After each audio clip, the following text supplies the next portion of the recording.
Hi Theresa. Welcome back to my channel of videos that I keep making and posting publicly for people to see in case it helps them. Anyway, my first thing that I'm gonna say is that I kind of have to pee, and if you're the kind of person, which I know you are because I'm literally doing it, who, I mean, for any non-me people, I don't know, maybe this is not you, but for the me who may be watching this later on, I look so washed out from the lighting. Anyway, if you're the kind of person who waits like to go pee till you finish a task or something, or because you think it's gonna make you do something faster because you're slightly uncomfortable, don't do that. Don't do that to yourself. You don't have to do that to yourself, and it's not good for you. It's not good for your body. It's not good for your bladder. And no shame, no judgment. But you don't have to do that to yourself. Don't do that. It's okay. Go pee, drink more water, and then just do the thing later. Anyways, otherwise you're just gonna be thinking about it anyway. Anyways, also, if you're the kind of person who like gets frustrated with your own body when you have bodily needs, remember to clock that as ableism. Internalized ableism is so hard to, it's so hard to notice when you're not in the habit of noticing it and you don't have somebody in your life who's in the habit of calling it out. But it's also, this is a good topic. It's also,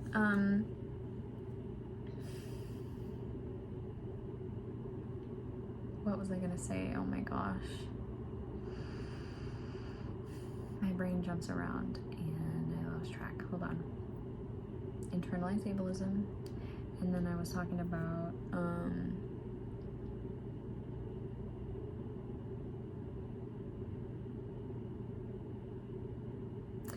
right. So, it's really hard to notice when you're not in the habit of noticing it and you don't have somebody in your life who's in the habit of pointing it out, because it's like it's been programmed in by other people, like people in your life, your friends, teachers, doctors, and like popular culture, so like memes and media, TV shows, everything that you see has ableist, not even undertones, but just straightforward ableist messages, completely like pervading every corner of it almost, you know, and so you absorb that over your lifetime and you direct it inward toward yourself because that's what you've been taught that you're supposed to do.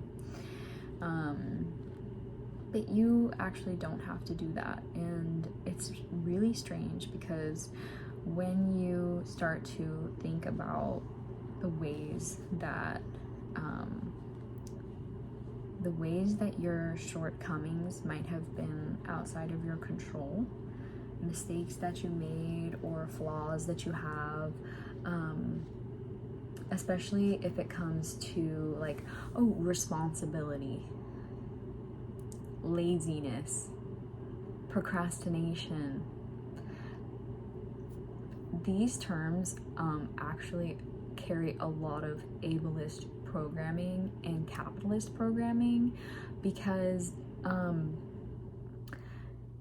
laziness is I'm gonna be honest with you folks, it's a fake concept. Like everyone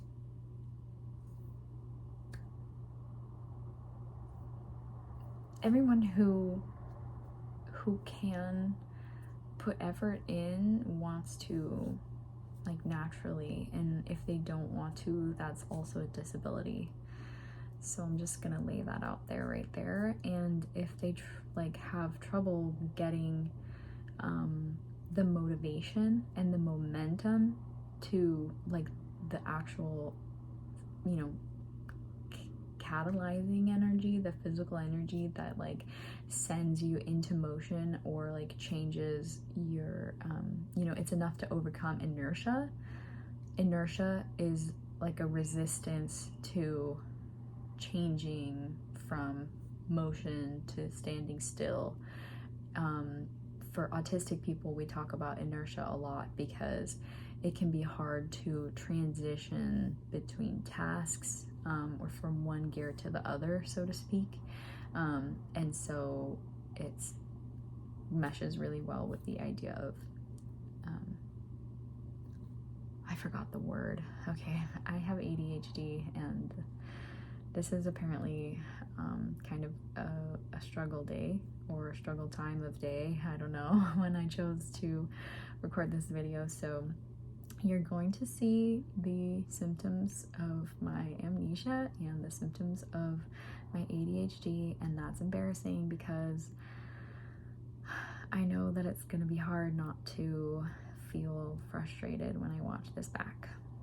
And I'm like doing gentle sensory stimulation to help ground myself through this awkward feeling, because I don't like it when my brain, like, drops a train of thought so quickly and I can't remember where I was and what I was gonna say. It makes me really uncomfortable. It makes me feel, sometimes it makes me feel less than.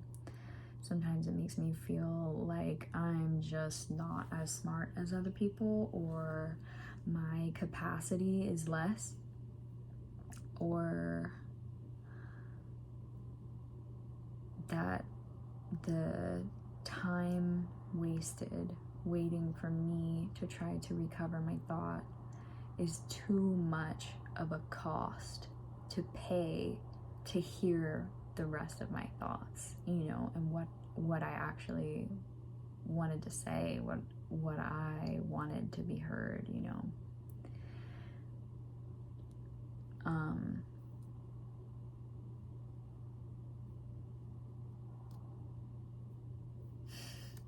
I think I was talking about internalized ableism, so this is all very on topic. I did talk about inertia. I remember that part.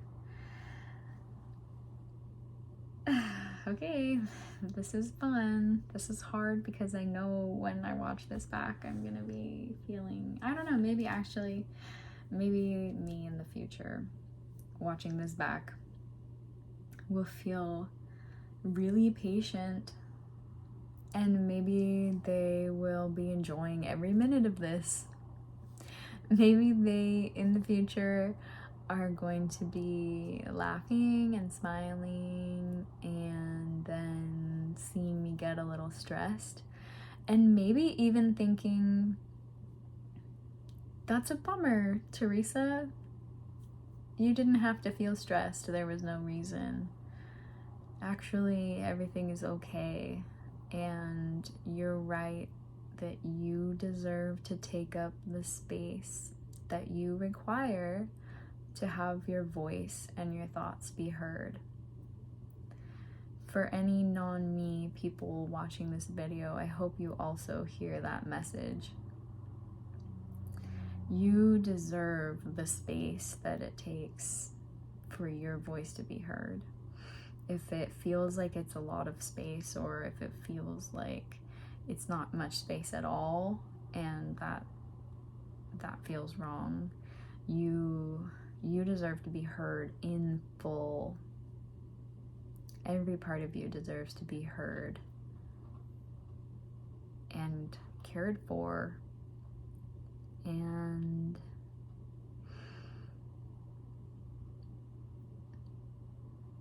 sometimes relationships and friendships with other people can teach us better than if we're just trying to learn it on our own. But if you can be the first person to give yourself that space, or at least one of the people who can give you that space and really, really, really hold full space for everything that you require to feel fully heard, you know? I hope that you can find it in yourself to offer you even a little piece of being fully heard.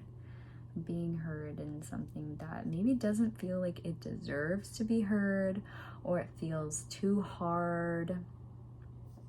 I hope you can find the space for that, because you deserve it. You deserve it, and you have a lot of power in you, so you can definitely, you can definitely provide that to others, and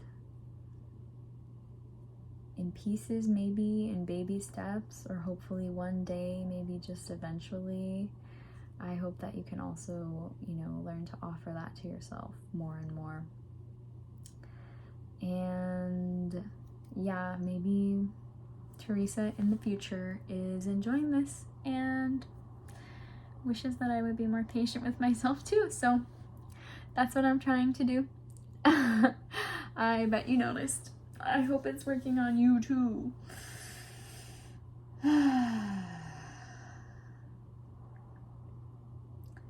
Sometimes I don't think before I do that, but it's really good to have a side that uses a little bit of voice. It really does clear out some energy. Oh, before I forget, while I'm talking about internalized ableism, because I know I had more I wanted to say, I also want to show you the progress that I made with the Plarn project, the plastic yarn. I was working on it today, and I'm having so much fun with it. I'm really excited. I think it's kind of silly, but at the same time, I just really, really want to make a doll out of it. Like, I don't know, it seems kind of silly, and I think even maybe a little selfish, but like, I really want to make a doll out of it. I really want to make a doll out of it. I think it's gonna be so cute. I don't know, and I just like, I want to make dolls out of different things. It's so satisfying, like, and having like the best part of making a doll is like the process of making the doll, and then you have like a little guy, you have a friend, you can take them with you, and like I take mine in my purse sometimes. I did the other day too, when we went on an errand, and it helps me in a sensory way and an emotional way, and autistic people tend to kind of anthropomorphize or like give, like, associate emotions and attachment to objects that maybe neurotypical people don't. So maybe it's an autistic thing, but yeah, it's an autistic thing. Okay, yeah, I'm stalling. I'm gonna get the pod. Oh, it's behind me. Okay. Thank you, past Theresa, for putting that behind me. I think I did that on purpose, but I don't remember. So that's another example of my amnesia.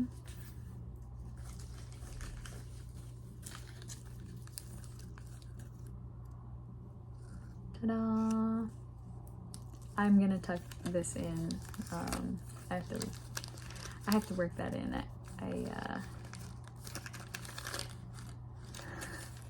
I'm really happy with it so far.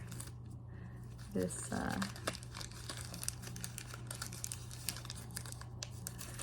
will be the head, I think.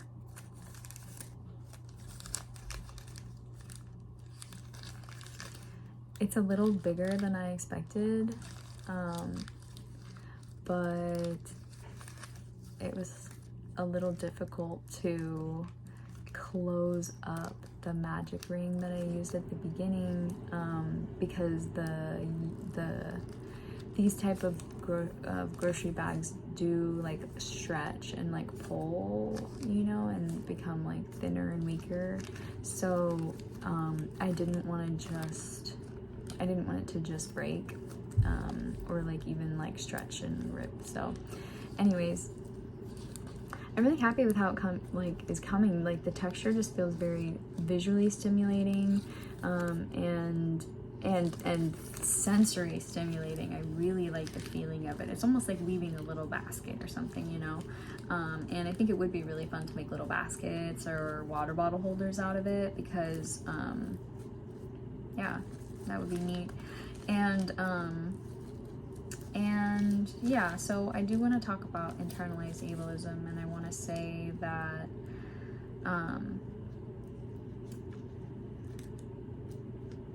it feels sometimes like you're letting yourself off the hook when you try to undo your internalized ableism, because ableism has been used to teach you that you should have control over things that you might have never had control over, you may never have control over, or you can manage through like specific behaviors and habits, but not the ones that we're taught, like trying harder or having more discipline or having negative consequences. Sometimes these don't work, especially for autistic people. And sometimes like there's a lot of worldly problems that people paint as being your fault and your responsibility, but they're not. I'll give you a good heap in view, like substance abuse. Oh no, not an ant. Oh, ah. Oh no, I didn't get him. Where'd he go? Chronicles of bug happenings in my room. You know, actually, I hope this doesn't freak you out. I'm gonna talk bug and spider wise. There was a jumping spider in here earlier, a really cute small one, somewhere, so maybe that will be food for the jumping spider. I hope that's not too weird to say.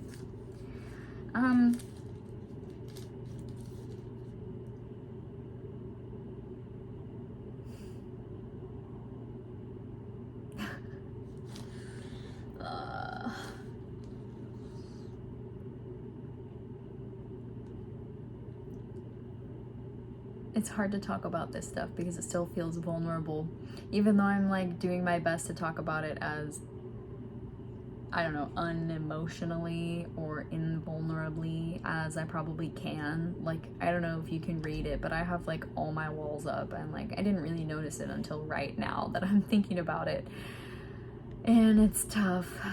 I would say in some of these videos I have my walls up and down, and mostly up. I'm trying to bring them down. I really am. I'm talking about more difficult stuff, and internalized ableism is really important to me because I have a lot of it, and I am working to undo it a lot because it has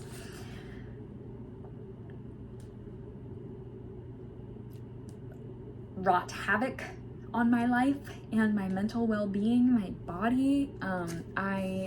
I put my body through so much stress because I didn't know that I was physically disabled, because I thought that I should just have better posture and that would fix all of my back pain and everything would be fine. And I have scoliosis and I have hypermobile Ehlers-Danlos syndrome, and I didn't know, and I was putting my body in so much like pain, and I didn't know. And now people, even my family, still deny that I'm disabled, even though I'm like, I have so much chronic pain. Like, my scoliosis makes it hard to breathe. It's very frustrating, and it's so hard it's so hard. It's so hard because I then still feel like I should tell myself, oh, you just should have tried harder, or you're not doing physical therapy enough, or you're not doing it fast enough, good enough, hard enough, you're just not healing, you're being lazy, you could find a solution, all that stuff, because people say it and I absorb it, and then yeah. Internalized ableism is so hard. It's ableism as in, perpetuating wrong information and I would say like habits and that are harmful to your health, and perpetuate like misleading and deeply damaging and even life-threatening and life-taking stereotypes about disabled people. I would say that's not exclusive, that's not exhaustive, that's not an exhaustive list of what ableism means, but that gives you an idea.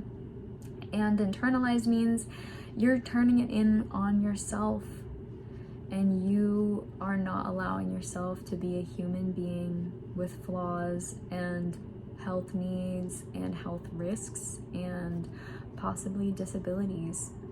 And it might be scary to consider that you could be disabled, but you know what? So many people that I've known in my life, looking back, I'm like, wow, so many of us were all disabled and didn't know it.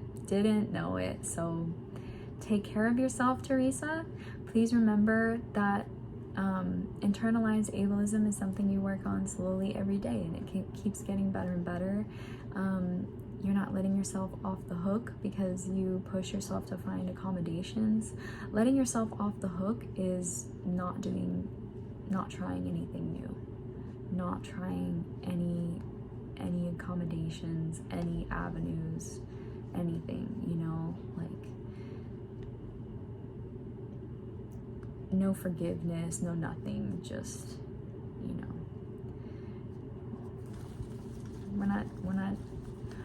we're doing our best to undo that now. We're undoing that programming, that capitalist programming that just keeps you slaving away so that you die early and you have to pay a lot for medications and you have a lot of need for medications and blah, blah, blah.